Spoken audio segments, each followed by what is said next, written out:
Bom dia, pessoal. Meu nome é Ana Flávia e eu estou aqui para ajudar vocês com mais uma monitoria de direito do trabalho, né? Hoje a gente vai falar sobre um tema que eu tenho certeza que todo mundo gosta, né? Que do primeiro ao quinto dia útil, mais ou menos, todo mundo fica feliz, todo mundo fica esperando esse dia, né? Hoje a gente vai falar sobre remuneração. Eu vou compartilhar aqui a tela com vocês para a gente começar.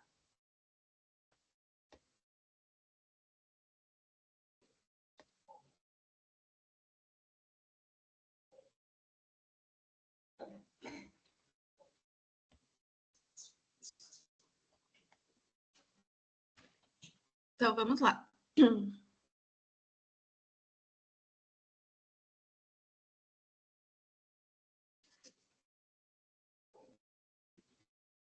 Primeiro, a remuneração, ela é composta, né, pelo salário mais a gorjeta.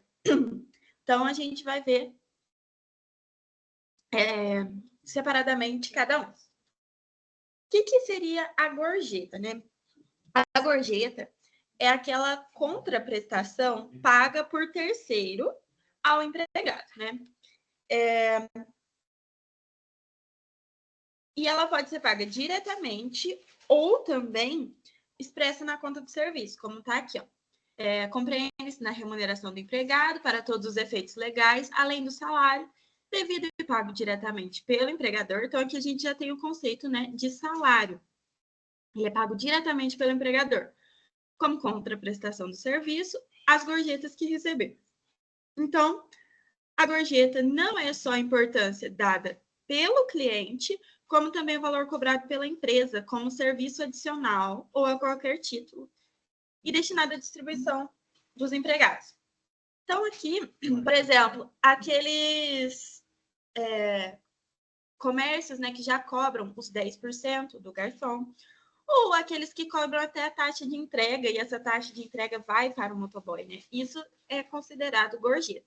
E ela integra a remuneração.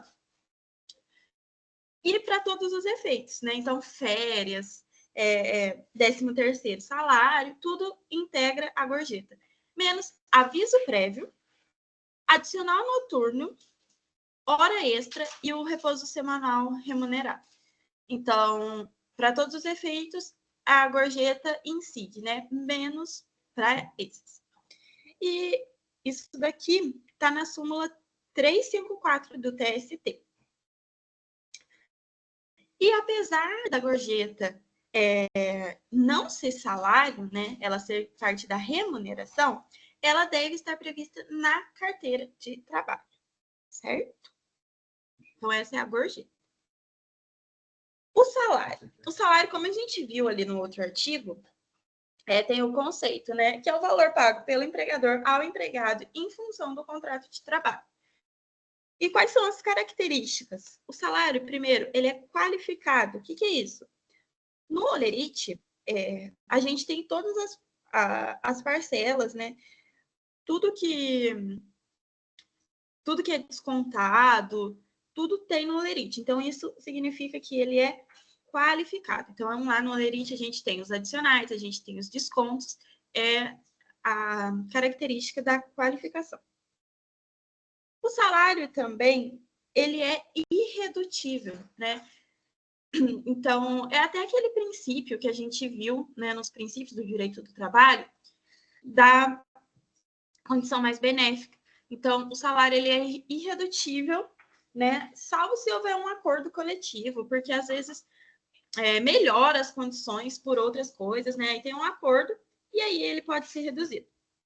E o salário também é impenhorável, mas na obrigação alimentar, não. Então, se eu tenho uma dívida, né, e vai para o juizado especial, e aí eles querem penhorar meus bens. Juizado especial não, né, na justiça comum. Eles querem penhorar meus bens.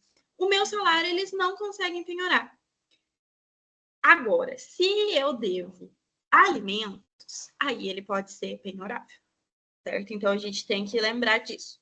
Só a gente pensar que no caso de alimentos, né, a obrigação alimentar, ela é um pouco mais séria, não é você estar devendo para uma pessoa. Lógico que você estar devendo para uma pessoa gera muitos danos a ela. Mas aqui é uma obrigação, geralmente, né? Geralmente de pais para os filhos. Então, é uma questão muito mais delicada. Então, por isso, pode ser penhorado. O salário, ele é, em regra, né, pago em moeda. Então, pagamento por vale de ouro, de vales, de moeda estrangeira é nulo. Mas tem uma exceção, né? Pode ser pago em moeda estrangeira para o técnico estrangeiro que estiver prestando serviço no Brasil ou pelo brasileiro contratado para trabalhar no exterior. Então, nesse caso, pode ser pago em moeda estrangeira. E o tempo de pagamento, né? O tempo de pagamento, em regra, é um mês, né? Lógico que tem gente que recebe de 15 em 15 dias, tudo. Mas o artigo 459 da CLT, ele fala que o pagamento do salário, qualquer que seja a modalidade de trabalho, teletrabalho, trabalhador eventual, tudo, não deve ser estipulado por um período superior a um mês. E até a gente viu, né, que se ultrapassar 3 meses sem o empregador pagar o salário, pode gerar rescisão indireta. Então, mas em regra, né, é um mês. E os descontos, né? Em regra, não pode ter descontos, né? É vedado. Então, se o empregador ele desconta, né, ele diminui o salário, é ilícito. Mas, como quase tudo no direito, a gente tem exceções. Quais são as exceções? Adiantamento de salário. A gente tem muitos casos, né, das pessoas que recebem o adiantamento. A minha mãe mesmo recebe adiantamento. Ela recebe pagamento, acho que até o dia o quinto dia útil, e lá pelo dia 20, 21, ela recebe um adiantamento. Né, isso são todos os funcionários lá do local de trabalho dela. Então, aí tem, de certa forma, um desconto, né? Está adiantando o salário. Descontos previstos em lei, né? O caso de contribuição sindical, né? O próprio INSS, né? São descontos previstos em lei. Só que a contribuição sindical, ela tem que ter a autorização expressa, tá bom, gente? Não pode simplesmente descontar e falar que é de contribuição sindical. Tem que estar expresso. Os descontos decorrentes de decisão judicial. Aqui a gente tem um exemplo típico dos alimentos, né? Tem muita gente que tem muitos pais, né, que pedem para os alimentos serem descontados já na folha de pagamento, porque facilita, né? E aí assim que o pai receber, a mãe automaticamente já recebe. Eu falei pai e mãe, né, porque é o mais comum, mas pode acontecer com ambos os lados, né? Então, geralmente pedem para descontar em folha de pagamento para facilitar mesmo. E às vezes também, gente, é 30% do salário líquido, vamos supor. Só que aí tem um mês que a pessoa ganha mais, tem outro mês que a pessoa ganha menos. Então, né, algum desconto. Então, por isso que tem esse desconto em folha. Facilita bem a vida, né? Descontos decorrentes de danos praticados pelo empregado.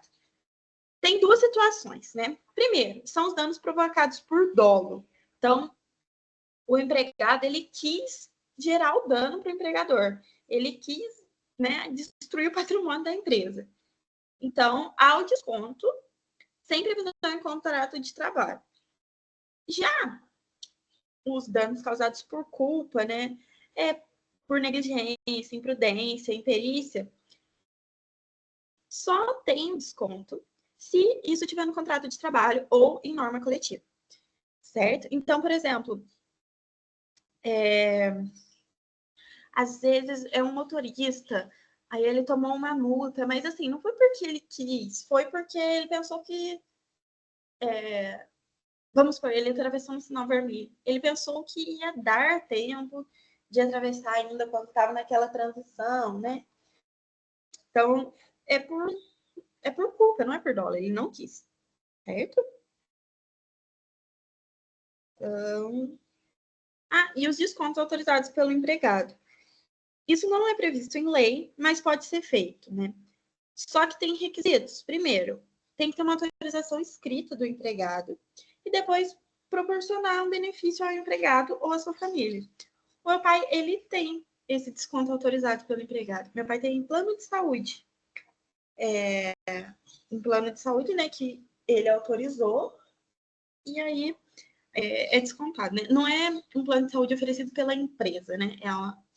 É uma coisa que ele pode ter advindo do trabalho dele, né?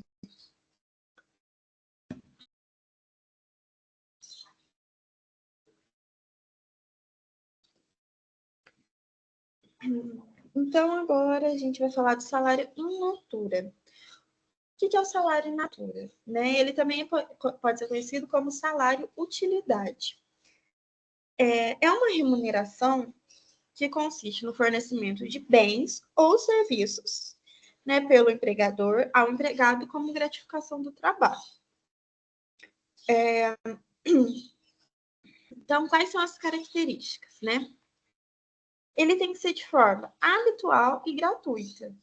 Eu não posso pagar um mês, aí depois pagar daqui 5 meses, depois daqui 8 meses. Não, tem que ser habitual.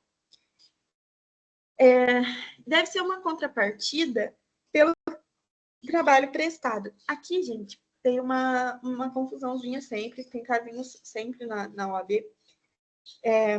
que às vezes a empresa, ela dá, por exemplo, um carro para a pessoa, para ela realizar o trabalho, ou celular, notebook, mas é para ela realizar o trabalho. Não é para ela, não é uma gratificação para ela pelo trabalho. É para realizar o trabalho. Isso não se enquadra em salário in natura. Então, sempre tem uma questãozinha desse tipo. Então, quando a empresa fornece alguma coisa para a pessoa realizar o trabalho, não é considerado salário in natura.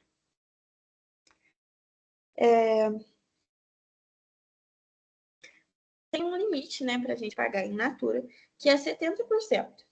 Então, 70%, né, do salário mínimo a gente pode pagar in natura. Os outros 30% tem que ser em dinheiro mesmo. Habitação, né, a casa, não pode exceder 25% do salário contratual, né? E alimentação, 20%. Então, eu trabalho no supermercado. Ao invés deles me pagarem, eles me dão mantimentos. Aí não pode ultrapassar 20% do meu salário. E se for habitação, né, se o meu trabalho pagar, por exemplo, meu aluguel, não pode exceder 25% do salário contratual. E tem alguns benefícios que não são considerados salário in natura, como aqueles benefícios, né, que visam premiar ou motivar os funcionários. Então, o funcionário que tiver mais vendas vai ganhar um carro. Tá, mas isso não é salário in natura. É um prêmio pelo trabalho exercido. E também os benefícios custeados pelo empregado, como plano de saúde, como previdência privada, educação. Isso também não é considerado salário in natura.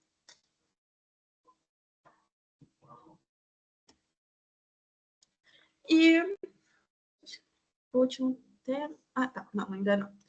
Insalubridade e periculosidade. Isso daqui, ela gera um pouquinho de confusão. Então, agora a gente vai esclarecer de uma vez por todas. O que é insalubridade? Ela é paga ao empregado como uma forma de compensar uma agressão à saúde. Então, aqui a gente tem até o artigo 189, né? O que é considerado insalubre? Condições que expunham os empregados a agentes nocivos à saúde, acima dos limites fixados em razão da natureza e da intensidade do agente e do tempo de exposição a seus efeitos. Então, por exemplo, uma pessoa que trabalha em um ambiente refrigerado, por exemplo, né? Ela tem o adicional de insalubridade, porque aquilo é agressivo à saúde, certo? E aí tem que ter uma perícia, né, no ambiente de trabalho, e também tem um rol de atividades insalubres.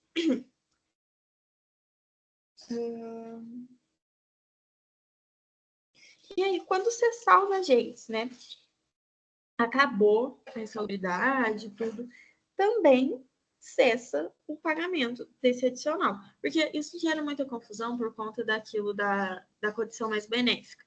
Só que acabou a insalubridade, então não precisa ser pago.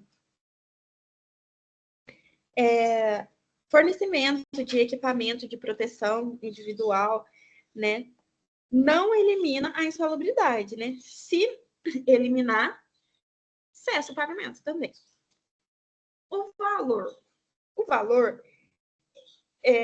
pode ser de 10%, 20% ou 40%. E aí, como que a gente define qual que é, né? Qual será aplicado? É por uma perícia. Então, isso depende também do grau da condição insalubre.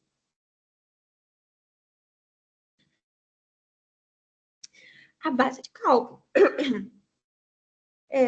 A lei diz que é sobre o salário mínimo, né, 40% do salário mínimo.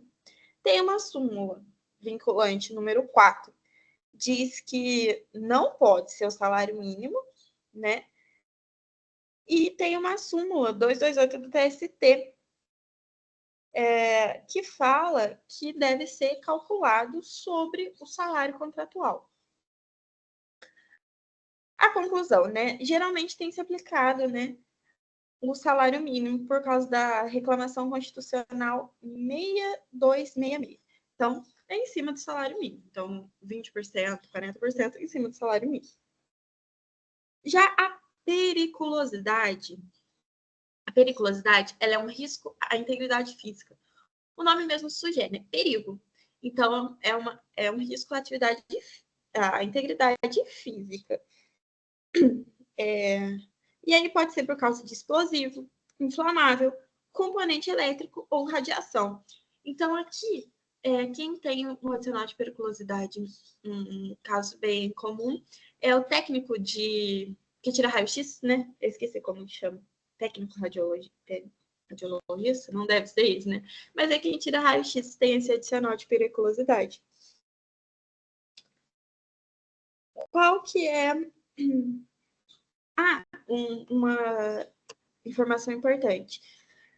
Às vezes, né, o empregado, ele é da área administrativa, ele não tem o contato direto, né, para ter o adicional. Só que, vamos supor que ele entre, né, sempre, ou de forma intermitente, né, ele entra lá, ele tem contato. Ele também tem o direito do adicional de periculosidade. O valor. O valor, ele tem um adicional de 30% sobre o salário. E aí, vamos supor que eu trabalho num ambiente que eu tenho insalubridade e periculosidade, porque isso pode acontecer. Não se soma, né? Ou você tem insalubridade ou você tem periculosidade. Aí tem que ver o que é mais benéfico, né? Lembrando que a insalubridade, o máximo é 40% do salário mínimo. E a periculosidade é 30% sobre o salário contratual, né? Então é só ver qual é mais benéfico para o empregado e aí se aplica uma ou outra. O resto, né, eles podem ser somados, todos os outros adicionais, certo? Hora extra, tudo pode ser somado, menos periculosidade com insalubridade. E aí, parcelas não salariais, que não fazem parte do salário. Primeira, diárias para viagem. O artigo 457, no seu parágrafo 2º da CLT, ele menciona que diárias para viagem, né, e os prêmios não integram a remuneração do empregado, né? Isso a gente até viu ali para trás, né, da questão dos prêmios. Mesmo que isso daqui seja pago de forma habitual. As diárias, né, para viagem, qual que é a função delas? É cobrir, né, os gastos com alimentação, com transporte, hotel, né, quando o trabalhador precisa realizar algum serviço externo. Então, eu trabalho numa empresa da parte elétrica, e aí eu preciso ir para outra cidade. Então, a própria empresa me paga essa diária. Ou, caso de motorista, né? Motorista de prefeitura, eles têm essa diária para viagem, para cobrir hotel, alimentação. Elas correspondem, né, um acréscimo de 25% nas horas trabalhadas, mais as despesas. Então, além das despesas, né, a gente tem um acréscimo de 25% nas horas trabalhadas.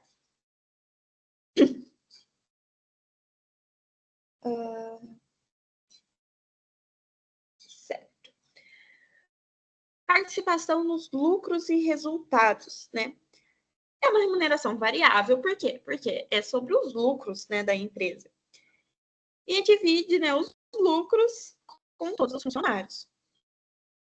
O valor depende, né, do resultado da empresa.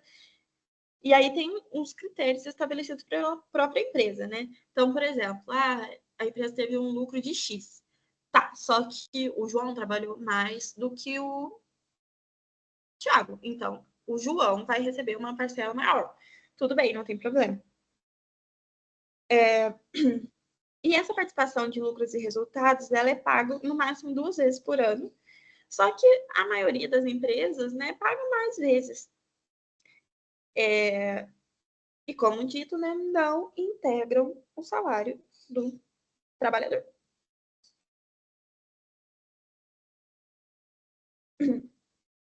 E também tem uma previsão expressa, né,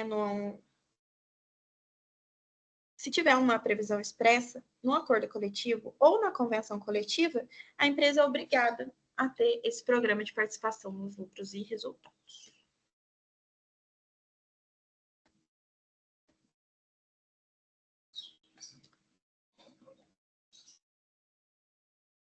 Bom, gente, essa foi a nossa revisão de hoje, né, um pouquinho sobre salário. Lembrando que, né, tá próxima a avaliação integrada, eu recomendo que vocês assistam os primeiros vídeos, porque grande parte da matéria, na verdade, toda a matéria que vai cair na avaliação integrada está nos primeiros vídeos. Então é bom, né? Não são vídeos longos, a gente dá uma olhada. Tá joia? Espero vocês na próxima semana.